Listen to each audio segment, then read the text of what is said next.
Et puis on vous le disait tantôt dans les titres, à la veille des examens, nombreux sont ces candidats qui prennent des stimulants afin de rester en éveil pour les dernières révisions. Ces produits impactent à coup sûr négativement non seulement leur santé mais également les résultats des examens. D'autres candidats ne préfèrent pas tout de même s'aventurer sur la prise de stimulants.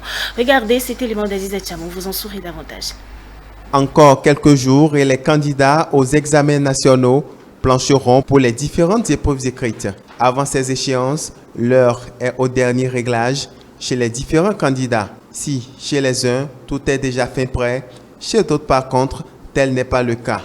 Plusieurs méthodes sont utilisées pour rester en éveil afin de finaliser les dernières situations d'apprentissage. C'est le cas de la prise de certains stimulants pour rester en éveil. Une habitude de plus en plus constatée chez ces candidats.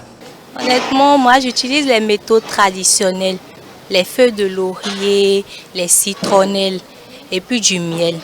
Voilà. Je ne pense pas avoir besoin de prendre des produits parce que je peux apprendre moi-même et garder mes leçons. J'accumule vite. Il m'arrive souvent de me réveiller la nuit, d'apprendre jusqu'au petit matin.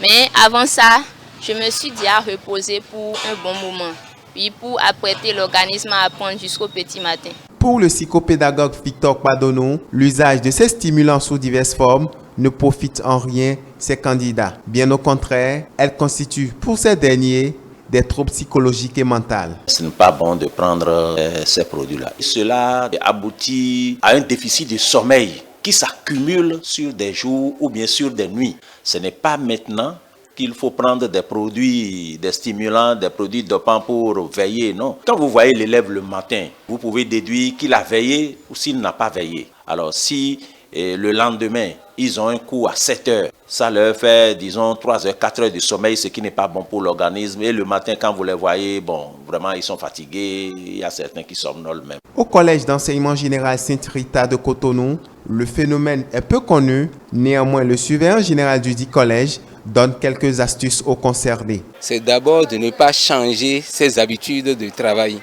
Ce n'est pas à la veille des examens qu'on commence par chercher des moyens pour dire qu'on veut rester en éveil pour travailler. Pas du tout.